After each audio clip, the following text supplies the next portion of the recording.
Hi,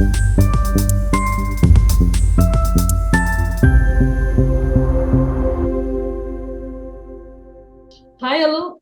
Welcoming you all for the 8th episode of the Alternate Universe. This is Akshara Menon, analyst at PMS Bazaar.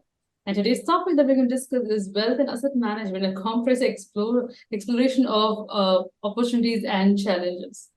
So let's wait for less. And the guest for the day is Mr. Karan Bhagat. There are a lot to talk about him, but I'm just keeping my introduction as precise as possible. Mr. Karan is the founder, MD, and CEO of 360 ONE, which is formerly known as IIFL Wealth and Asset Management. Mr. Karan, as a professional entrepreneur, set up a company in 2008. In a short time, he has built a team of more than 1,000 professionals who today manage money more than 6,800 top families in India. Under his leadership, 360 ONE has grown from its humble beginnings to beginning of the leading wealth management company in India, managing around 383 crores in client assets.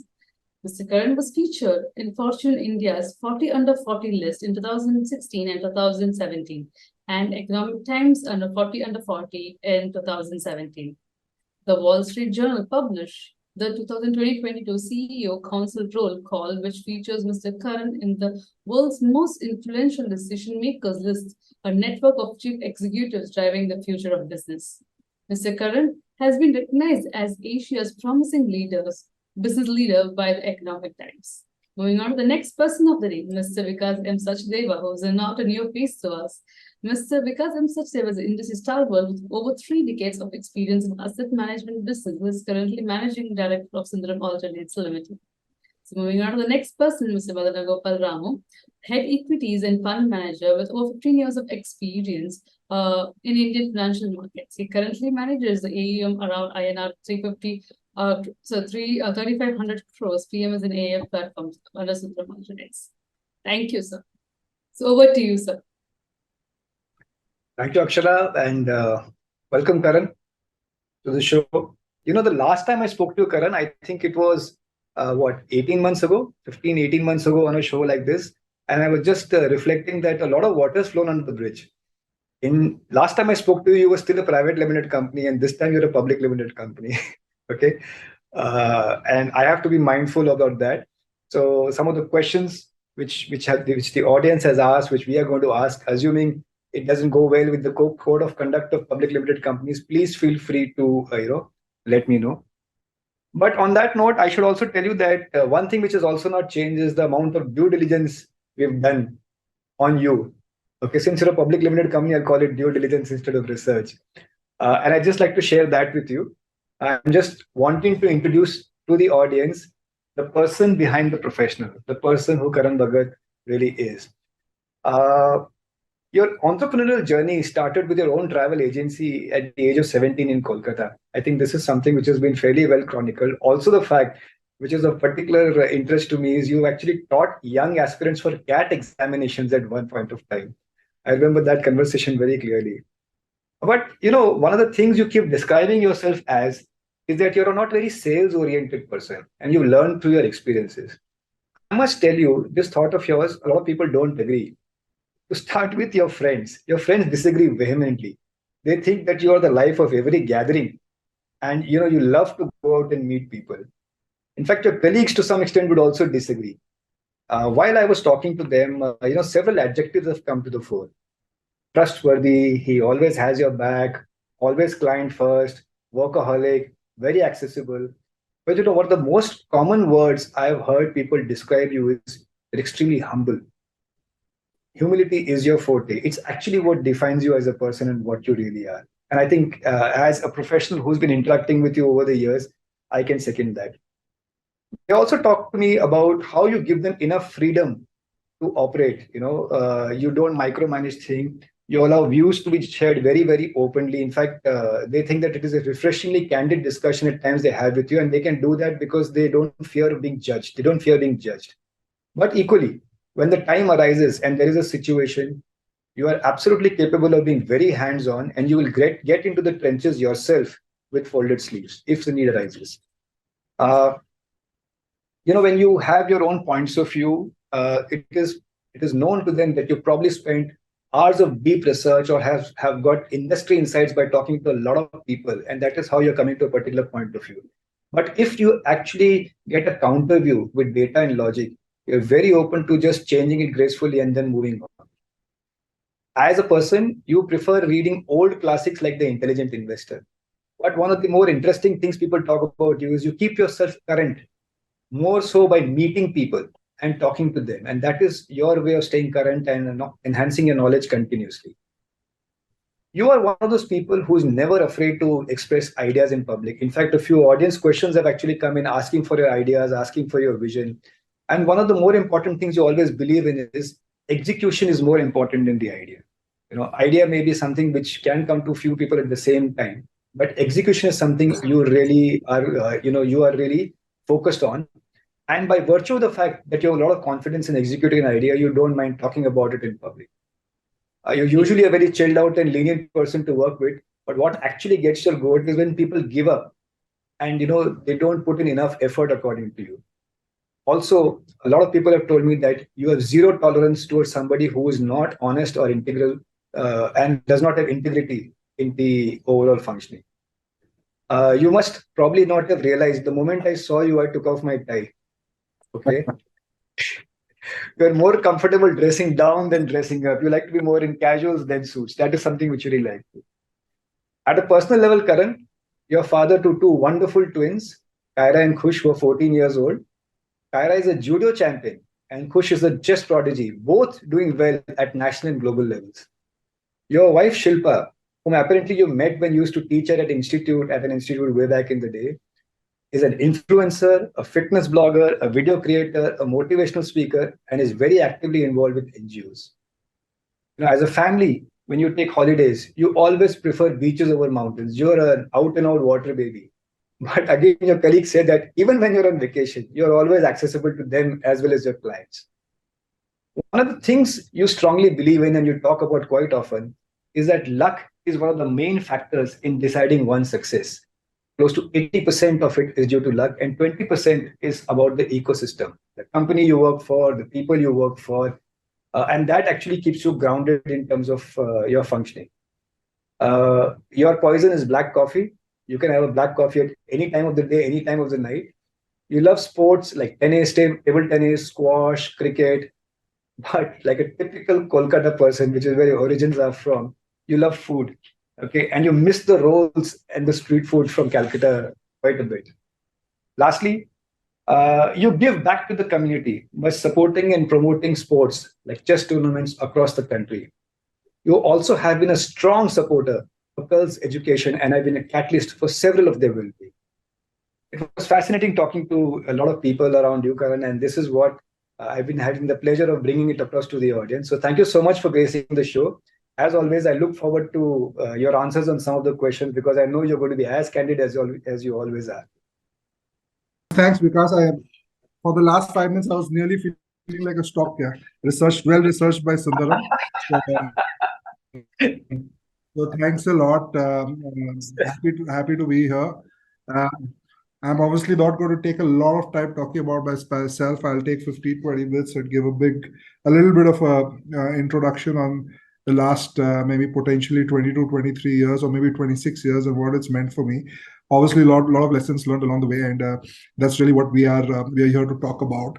And after that, maybe 15, 20 minutes, happy to make it as interactive as possible and happy to take questions from you as well as the audience. And, as far as in the middle, Vikaas, feel free to come in if you want, and kind of happy to be interjected by you and take it forward from there. So I think, as I look back at life for the last 25, 26 years, I think 3 or 4 things really kind of stare at me absolutely clearly. And I think one thing which really comes to my mind right at the beginning is, adversity is the best opportunity. And I think at all points of time in my life, at least, I've ended up starting the best things when things are the worst. But the first experience for me really was in the year 96, when I was just getting into college and my dad had to shut down his fabrication business because there was the Asian currency crisis in the year 97. And that was a big challenge, but the big opportunity was college in Calcutta was only 6 o'clock to 9 o'clock in the morning. And if you were doing commerce, you were expected to be at your dad's office at 9:30, 9:45, or doing your chartered accountancy. And 96, during first year of college, it ended up resulting in me starting my travel agency. And that was a very, very tough experience because it got me to sell tickets as a sub-travel agent in Ezra Street, which is the cable market of Calcutta. And I got a relative of mine to put in 5 lakhs on commercial terms, which are essentially 5,000 rupees a month for me, and 18% return for him, after which we split 50-50. Obviously, with 5,000 rupees and 18%, we never got to the 50-50. But the learning experience of the 2 years was phenomenal, because as an individual who had to go and convince a cable operator, he always wanted a 5-6% cash discount out of the 7% commissions, or he wanted at least a 3-month credit to account for 2% interest cost per month, so that at least the 6 out of the 7 could be justified. And that compressed market, actually, to be able to go out there and make money was maybe one of my toughest learnings, which I ended up getting between 96 to 98, fairly early in life. As I graduated from campus, which was a phenomenal experience for me in 2001, I ended up getting a job in a company called Cluster Consulting in Barcelona. As life was to have it, my work permit took 6 months to come, and it finally came through on, I think, around about 20th of September 2001. In an institute called 𝐬𝐩𝐞𝐚𝐤𝐞𝐫 in Calcutta. And 2 great things happened to me because of this postponement. One, I ended up meeting my wife while teaching. And secondly, September 11th happened. And telecom and financial services obviously went downhill from there. And without going to Barcelona, I essentially got laid off. And the first 48 hours felt horrible, because the office was where the W Hotel is there in Barcelona right now, and I was already dreaming of the beaches. And jobs absolutely dried up in India in September, October, November 2001. Kotak actually was a day 3 company in campus, and in that year in IIM Bangalore, we finished all our placements on day 1. So effectively, Kotak as a company didn't get the chance to come to campus. So ended up joining Kotak Securities in 2001.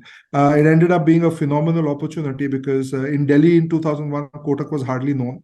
My first 5-6 meetings were absolutely hilarious, and that's why I sometimes say I didn't want to be a salesman, because I called 2 or 3 corporate lawyers, and before I could say anything, the phone was banged on me.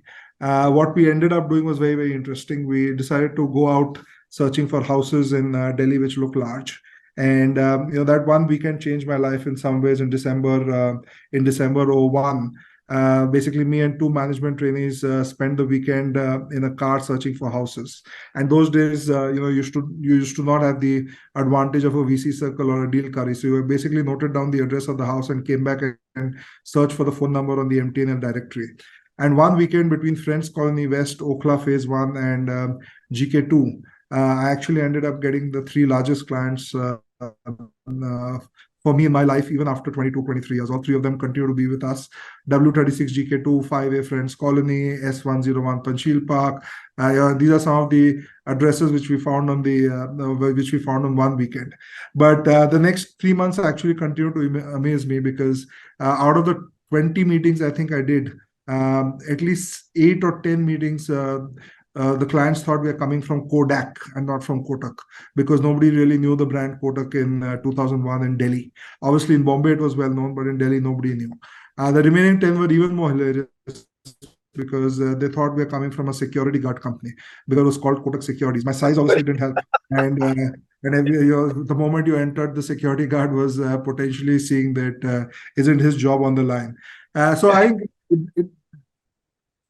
it ended up but being a great learning experience, because anybody who was willing to put up his hand and take responsibility got hold of a lot of responsibility.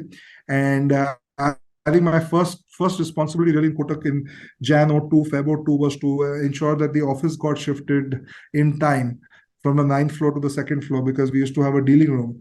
And on those days, losing one day of brokerage meant a lot of loss of revenue to the firm. So essentially, moving the VSAT lines and so on and so forth from the 9th floor to the 2nd floor is really what got me integrated in the firm, because everybody in Bombay knew that if they had to check on the timeline of the transfer or the shift, they had to call me.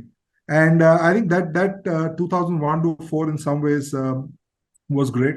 It also taught me the life of being a professional. And I was always a little number driven, and I started trying to do the maths on what does it really mean to be a professional. And I think in my own maths, in 2004, I thought I'll do something on my own. And when I was planning to do something on my own, I did the maths, and my boss helped me. We broadly did the maths for 100 rupees of revenue brought to the firm. And those days, private banking was very transactional, fairly commission oriented. So for every 100 rupees you earn for the firm, you get paid around about 15 rupees. We did the costing for the firm. So broadly on the 15 rupees being paid to me as a relationship manager, the firm was spending another 25, 30, 35 rupees broadly on branding, marketing, my boss, my super boss's salary. So effectively in total, there was a spend of 50 odd rupees against the 100 rupees. So if you looked at the maths, the firm was broadly earning 45, 50 rupees, paying taxes, ending up with 30 to 35 rupees post-tax. And we were essentially, as an employee, earning 14 to 15 rupees, paying tax, and ending up with 7 to 8 rupees. So broad equation was 1:4. So for every 8 or 9 rupees I was earning as an individual, the firm was earning 32 to 35 rupees. At the outside, it seemed fairly fair to me, because effectively what it meant is if I was to go out and do my own job or do my own business, I effectively had to do at least 25% of the business or of the revenue, which I would be doing sitting inside the firm. And honestly, as I looked at the platform and my ability to go out and do 25% of the business, it was clear it's not going to happen. And the learning and the offsites and the ability to go off for a holiday for 15 days, transfer work to somebody versus doing a fourth of the business, it was quite clear that I won't be able to do a fourth of the business. And therefore, I was in a good place. 2004, obviously, Kotak ended getting the banking license, and that essentially got me to Bombay. And that's when I started meeting smart people like Vikaas. And 2005 to 7 was a different client experience altogether. Because we suddenly, for the first time, I got exposed to the word P multiple somewhere in the year 2005, 2006. Stocks were obviously soaring. The real problem is the 32 is getting, in Kotak's case, it was getting multiplied by 30 times. So effectively resulting in 8 rupees is to 1,000 rupees.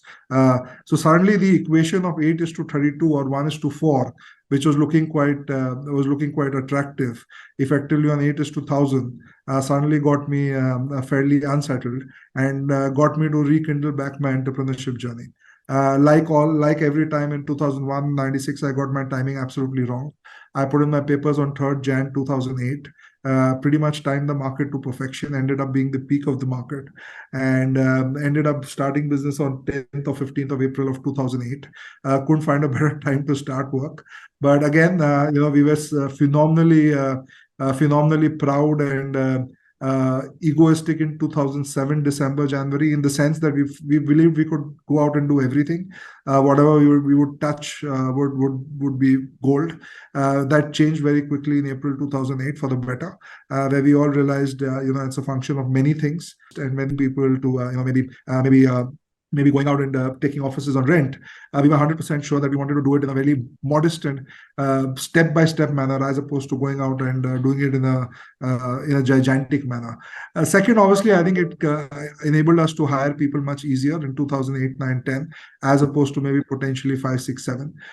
In more ways than one, I think it kept us fairly grounded, much more client-centric than we would have been in 5, 6, 7. And in retrospect, when I look back over the last 14, 15 years, I can't think of a better time to have started the business than in the middle of the crisis. So in some senses, 2008 was pivotal in my journey in being able to start. Second, I think second thing which I like to kind of always believe and not sometimes give myself credit and sometimes not give myself credit is, I think in reality, I think foresight is really 20% and hindsight is 80% in success. Very often as entrepreneurs, we start looking at it the other way around, where we look at success as being 80% foresight and 20% hindsight. But in reality, it's pretty much the other way around. I can't imagine. I think if you would have asked me on the day of my campus placements, one thing which I don't want to do, I would have told you I don't want to do sales. The only thing I would want to do is consulting. And fast forward in life, that's the only thing I'm doing in some senses. But honestly, I think if I was to look at attribution in terms of success, I think 60 to 70% of the attribution honestly ends up happening the country and the time and the industry you are in. It's very, very important because in the last 15, 20 years, hypothetically, my ability to change the industry is very, very small. My ability to, let's say, create wealth in a different country would have been substantially lower. So those things are really outside our control. And in some senses, we have to be very thankful for that 60, 70% working out well. The next 20% obviously is the ecosystem, the stakeholders. Everybody needs to come together, and that's also something which is more often than not 8 times out of 10, 9 times out of 10. Any business with 3 partners and above has a close to 80 to 90% probability of failing, right? Not because of the business, but because the partners don't get along. So that 20% of getting your entire ecosystem right, the company right, the people right, the alignment of interest right, is also very, very important. But more often than not, what also happens is this 90% is common across all people, even in a firm. Let's say if you look at a firm, this 90% is the same for everyone. Okay, so everybody has exposure or benefit of the same 70%. Everybody has exposure and benefit of the next 20%. But finally, what distinguishes everybody is that last 10%. And all our businesses, to a certain extent, is fairly laborious. We are not really inventing anything. We are not scientists. We are innovating in some senses. We are improving on things. We are maybe improving on the product, improving on fees, improving on tax, improving on the process, improving on timing. And therefore, that last 10% becomes super critical because it's all about effort. So I think that's the last 10% which really distinguishes people. The first 90% in some senses becomes common. And that 10% is very, very, very, very, very critical. Third, I think generally speaking, the market is super competitive across the world and across the globe, and even in India. And I love to cite this example to a lot of people. There's a power of multiplication in our business. So effectively, any business, there's product and there's people, and all three need to come together for it to be success, right? For example, if I was to just look at private wealth, you could take the best people, but put them into a platform which is not complete or doesn't have any products at all, and they're bound not to succeed. Similarly, if you take the best platform but not have the best people, if I look at our own experience from 2008 to 13-14, we could have been doing phenomenally well in 2 or 3 locations and not doing anything at all in the remaining 3-4 locations. Now that's because the platform's the same, but effectively you don't have the best people in those platforms. So I think as markets become super competitive, these 3 end up becoming multiplicative functions instead of additive functions. So the best way I like to describe it is 9 plus 9 plus 9 effectively is 27 on 30. 9 into 9 into 9 is effectively 729 on 1000. Beautiful. Right. Beautiful. So effectively in our world, scoring 9 on 10 on each of these 3 parameters than the next player, it doesn't really leave you 10% less efficient. It's not 27 on 30, it's really 729 on 1000. And therefore in our marketplace, you really can't be 9 on 10 on each of these parameters. It's something which the client sees through and really becomes extremely, extremely tough to kind of match on as you kind of go forward. So I think that's something which is which I think has been very, very sensitive. And any quarter, any 6 months, any 9 months, we see one out of these 3 things failing. We end up kind of seeing our market share kind of go down to a certain extent. The fourth thing, which I think is very, very important, and especially as you move from small to big to large, right, is every business as such has 3 stakeholders. It has a promoter, investor, shareholder, whichever word you want to kind of use. Second, you obviously have the employee, the management, the CEO, the founding team, all of those. And third, obviously, is the client, right? So I think all these 3 stakeholders are critical to the business. And this relationship is very unique between the three, because it's a paradoxical relationship, and yet needs to move together, right? If left to everybody, the promoters and the investors and shareholders would want to pay the employees and the management team the least. The management team and the employees would want to earn the most. Again, the firm would want to charge the client the highest. The client would want to pay the least, or practically do it for free. And it's really very important for any firm to succeed, that in this kind of a paradoxical relationship, they are able to get the alignment of interest right between these three stakeholders.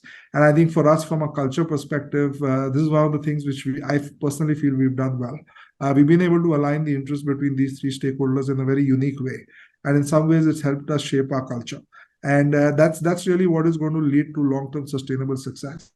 I think if any one out of these three stakeholders become too powerful in balance, eventually it kind of leads to a fallout.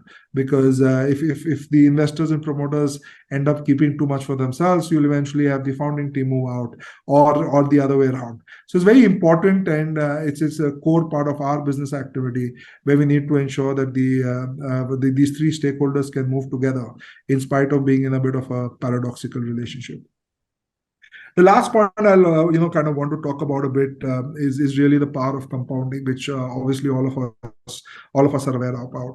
But I'd like to spend 2 minutes on that in context of our business itself, right? So, and in context of being an entrepreneur rather than a context of our business. It's a lot of times people ask me, a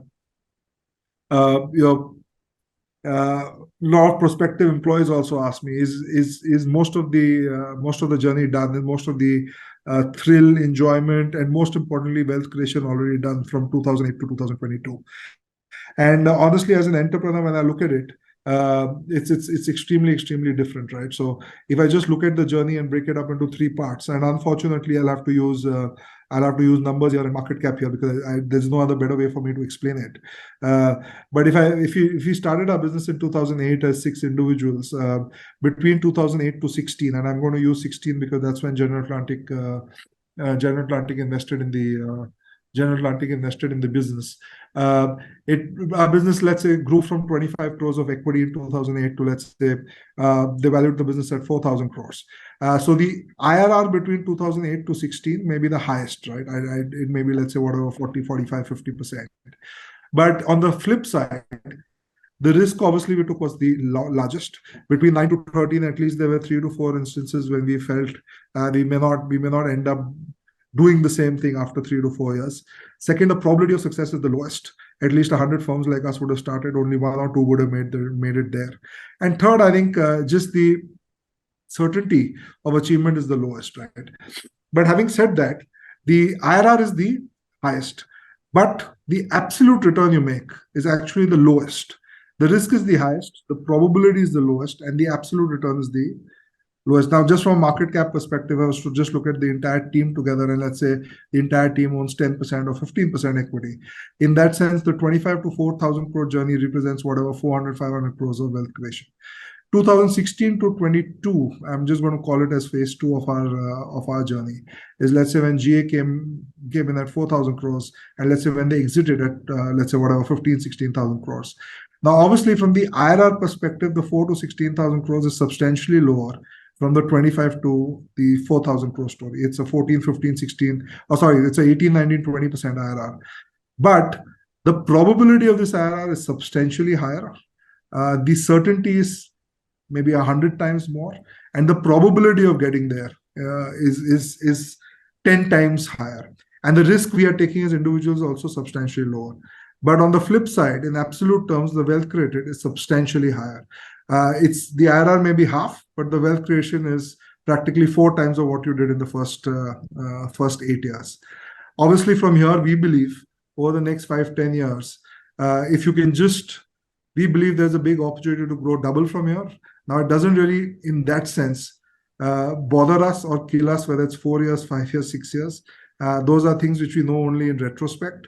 But honestly, from a probability perspective, seems the highest. From a risk-taking perspective, seems the lowest.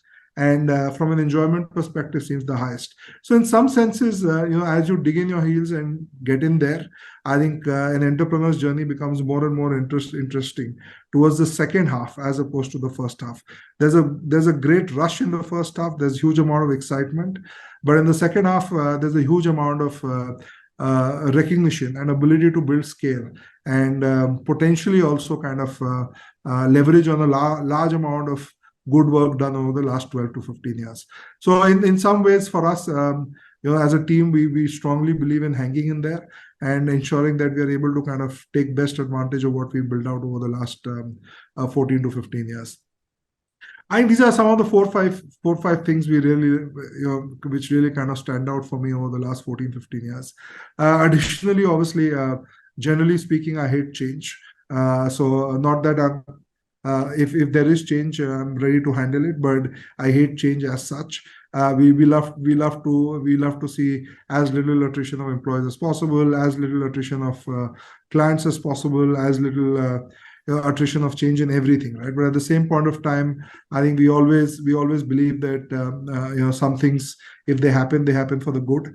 And I think the first 60 seconds, the reaction is always a negative, but I think out of the next 9 months, it's always positive on thinking on how can we emerge better from what's happened over the first minute to 2 minutes. So overall, I think from a culture perspective, we strongly believe in keeping things constant, methodical, and very, very strongly believe incremental is exponential. There's really nothing called exponential for us. Everything which is incremental slowly becomes exponential. So I think these are some of the 5-6 things, Vikaas, I would like to share. Happy to hand it over to you and take it from there. While listening to you for the last few minutes, 2 things have happened, Karan. One is, I think, typically as an entrepreneur, one of the things which is required is optimism to run the business. And I think you come across as a guy with a half glass full approach, which each of your adversities and where you learn from them. The flip side is you preempted almost all my questions, which me and Madan were going to ask you. So, I think I'll just probably scroll through the rest and see whatever is remaining. In fact, one of the things most people are very keen to know about, is you talked about the business sense, the numbers part of it when you started looking at this entire business. But what was your vision, considering the landscape there? What did you want to set up? What drove you to becoming an entrepreneur, apart from the fact in terms of the ratios that you're talking about in terms of money making? What was the vision which you had? So because I'll be lying to you if I said I had some great vision to start. But yeah, one thing I was clear about, I think at that point, I think in 2006, Mr. Premji had sold a large stake in Wipro, and he had basically called up Uday and said that why don't you all look at doing something around setting up a family office, and I think that got passed on to me. And I spent a lot of nights between 2006 and 7 on studying what a family office is.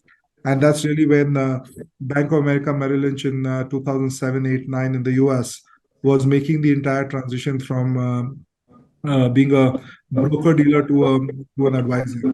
Yes, I think yes. that made a lot of sense to me, and I thought that was the way the world was going to head. And eventually the relationship between a client and a wealth manager would need to be one where the friction in the relationship is least, and therefore you're being paid more by the client than by the manufacturer of the product. And I think I spent a lot of time on that. 2007, we actually got McKinsey to start working on it while I was at Kotak.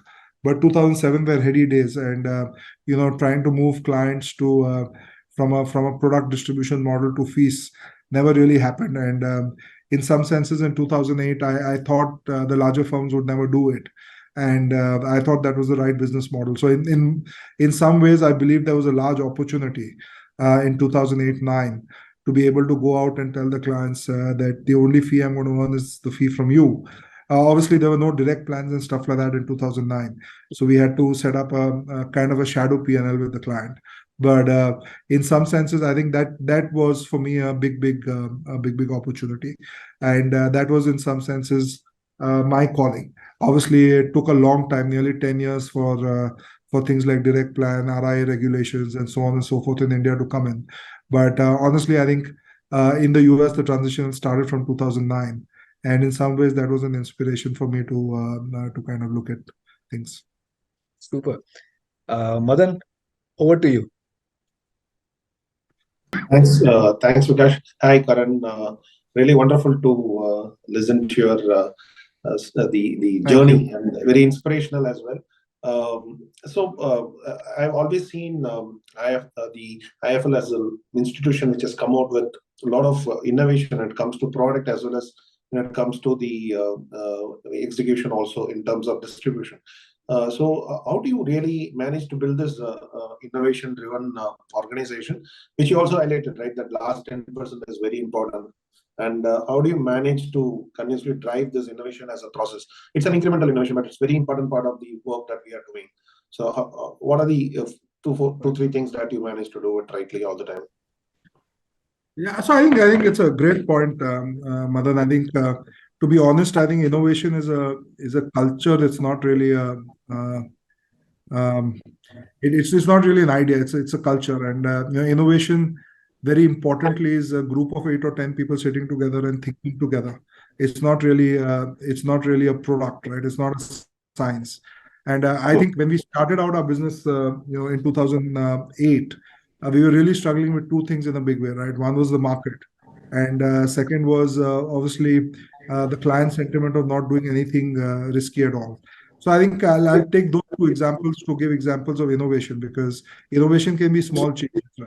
In 2008, I don't know how many of us remember, but structured notes at that point of time were really popular, especially the capital protected structured notes, which were giving 1.4, 1.5 times the upside of the index, and the downside was capital protected.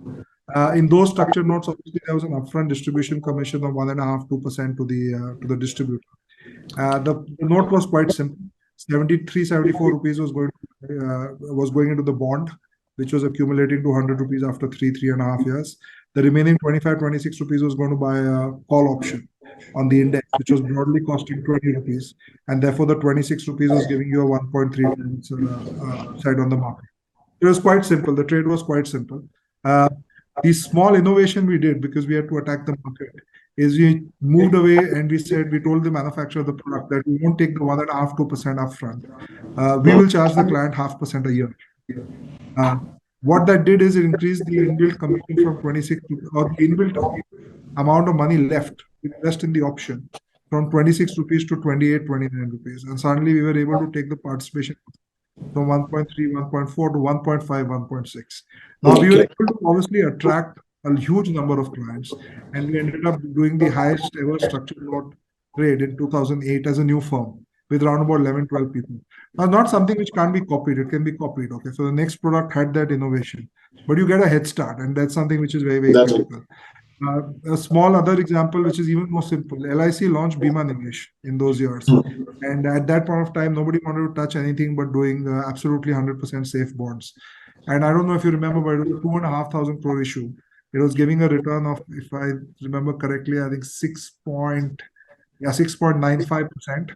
And you were getting a 5-year insurance of 5 times the amount, for which maybe you're getting 10, 15 basis points of mortality. So effectively with LIC risk, you were getting 7.1% post-tax. Everybody was obviously a broker in the house for everybody. And that 2,500 crores kind of got sold in 4 or 5 days, right? It got oversubscribed. At the same time, NABARD did a bond. It was a deep discount bond, notified bond, and therefore it was taxable at 10% at the end of the end of 10 years, maturing in 2019. And that bond effectively was at an 8.62% yield, but it had no distribution commission for anybody. The issue actually devolved on ICICI Bank. So ICICI Bank was left with around about 1,000-1,200 crores of NABARD. Now, effectively on a post-tax basis, NABARD was ending up giving the client 8.807 post-tax, okay, as compared to Bima Nivesh, which was at 6.95, okay. Now, obviously, NABARD has the same risk as LIC, and LIC has the same risk as NABARD, right? There was no difference in risk. So what we did is we essentially took NABARD to clients instead of taking LIC. And that became a big innovation, right? That allowed us to acquire at least 80 to 100 clients.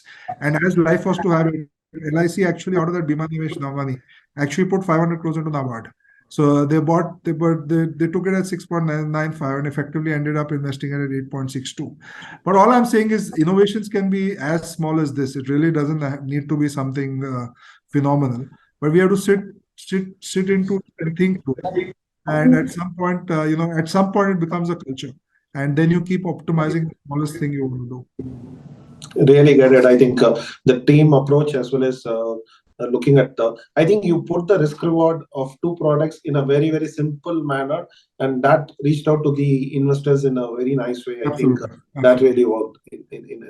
So right now, as we said today, and look at the alternate space is kind of getting a lot of attraction given what the kind of products that we can bring to the investors. Recently, high yield credit is also looking at as a great opportunity. From your point of view, what can define this alternate space in the next coming years of 3 to 5 year time period? 2-3 things that can really redefine this alternate space, or it will be the same products which will scale up in your opinion?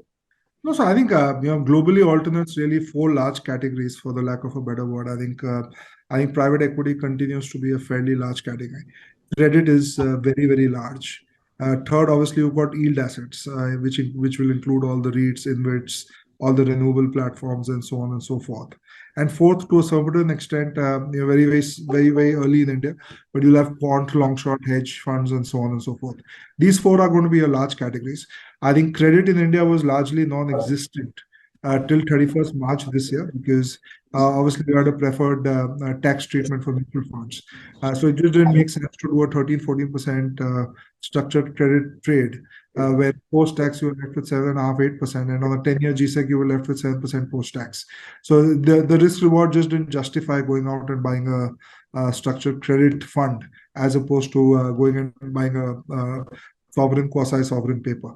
Obviously, post 31st March, that's changed, and now everything is equally taxable, and therefore there's really a 400-500 basis points flip up for the clients to take that incremental amount of risk, and therefore I think credit as a category will disproportionately grow as it's grown across the world.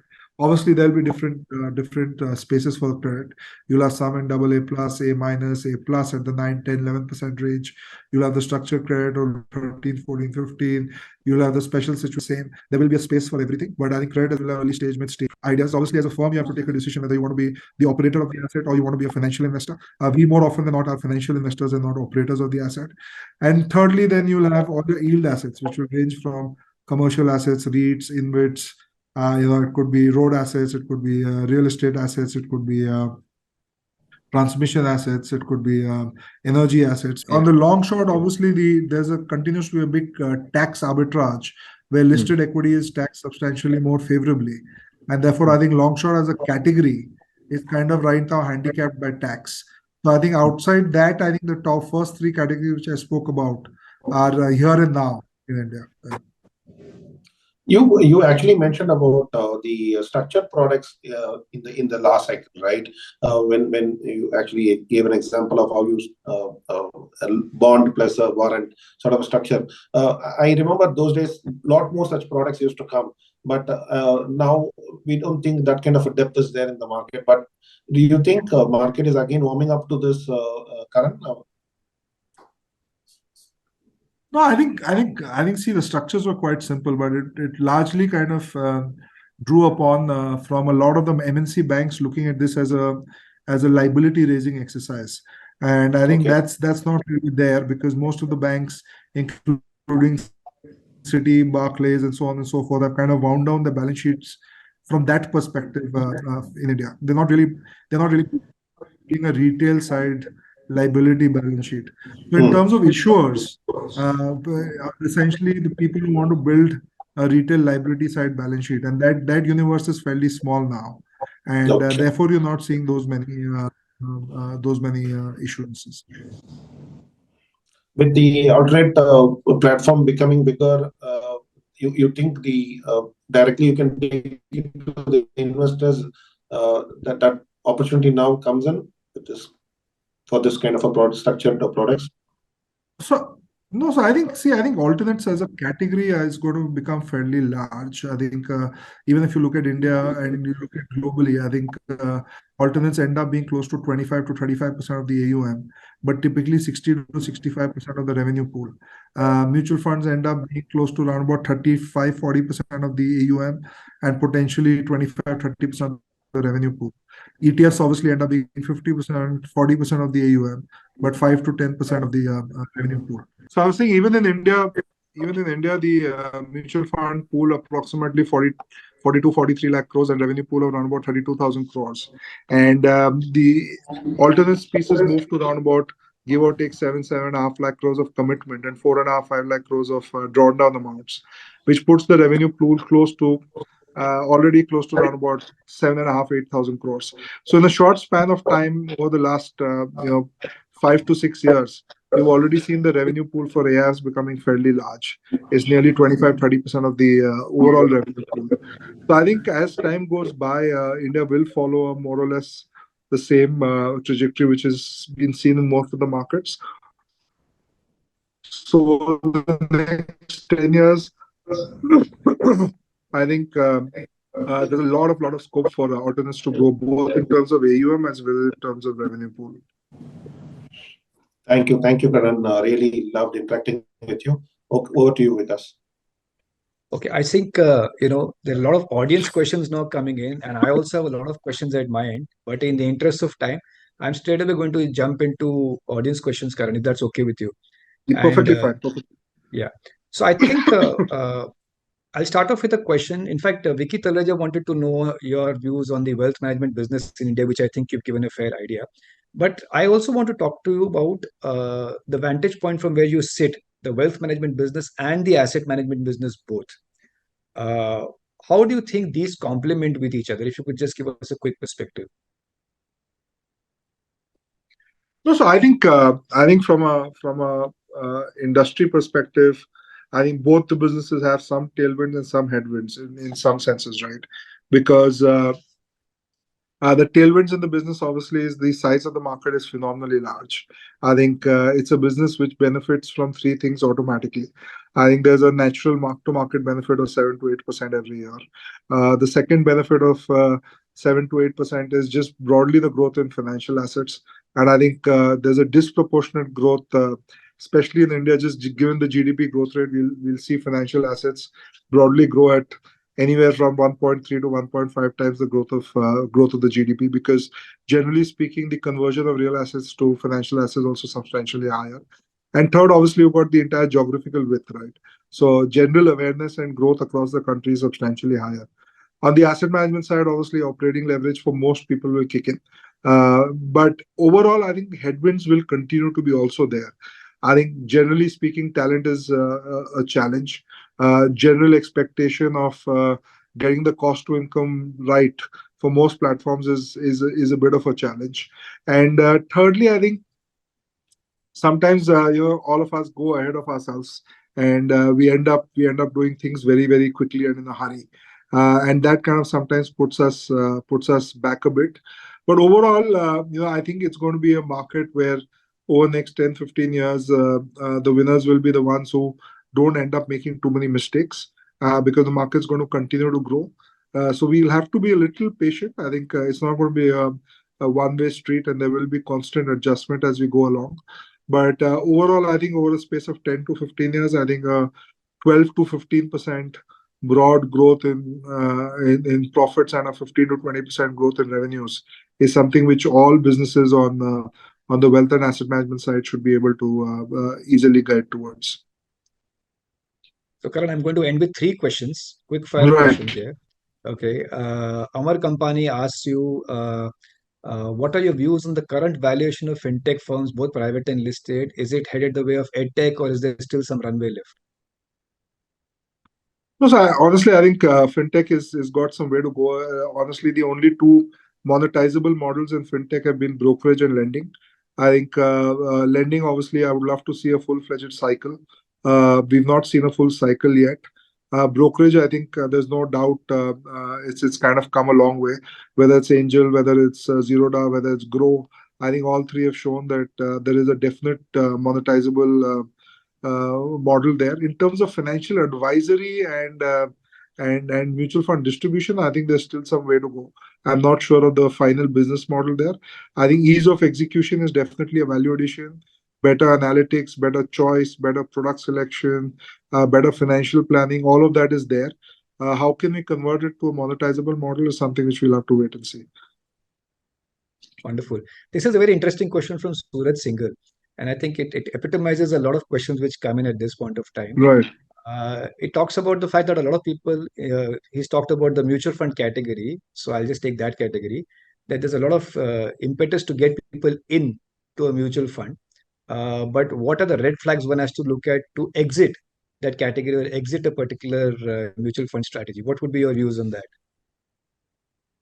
No, I think it's similar across all themes. I think number one, obviously, I think every strategy has a certain size it can kind of absorb, right? So I think for us, one red flag is when it crosses a humongous amount of size, because no scheme by itself has an absolute performance benchmark. It is always relative, and I think the ability to outperform relatively will be inversely or conversely difficult and inversely proportionally related to size. So size, I think, for us is important. Second, we typically would not like too many schemes which end up giving very high returns or very low returns. We would like some bit of consistency, because in a journey from A to B, I think the volatility ensures that the person gets out of the fund before he reaches point B. So point B will come for sure, but the volatility more often than not ensures that the person is not able to reach point B. So for us, honestly, I think the standard deviation and the size of the scheme would be very, very critical. And thirdly, obviously, there will be some strategies as time goes by, which at a certain size, passives will become more interesting than actives. Interesting. So the last question, and this is a blend of a question which Mahindra is asking as well as somebody who asked it earlier. What do you think a mid-sized wealth management firm should do at a strategic level? Should they invest further for growth, or should they remain boutique and manage and maintain their cash flows right now? A, and B, what is your challenges? What do you think are the challenges to retain AUM in wealth management firms? Wow, and both are tough questions.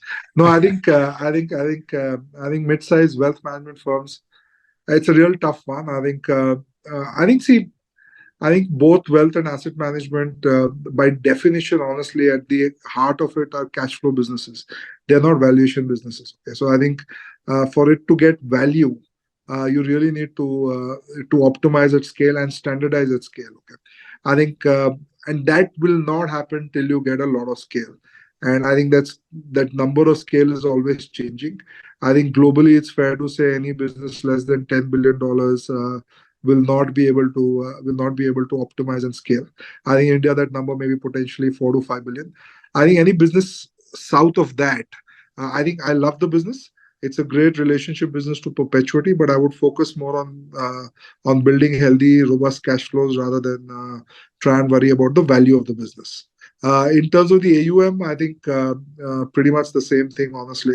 I think build an investment policy statement, walk through the risks and ensure that the review of the investment policy statement is done every month, every quarter. I think as and when the client fully understands the logic of our decisions, I think the ability of the client to stay invested is that much higher. And therefore, in some senses, the ability for us to retain our AUM is that much more. Just the last point in terms of the AUM itself, globally, out of 100% reason for wealth management firms to lose AUM, the largest reason is not performance. The largest reason is not relationship manager change. These two are actually the bottom two reasons. The largest reason for change is change of money from one generation to the other. So that accounts for 55 to 60% reason for change of wealth managers, because the son or daughter always thinks that the father could have done better. If he invested everything in equities, he could have been safer. If he invested everything in debt, he could have been taking a little bit more risk.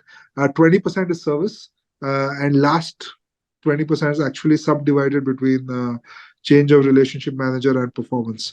So honestly, if it's about retaining AUM, I think eventually you'll have to get the first 80% right.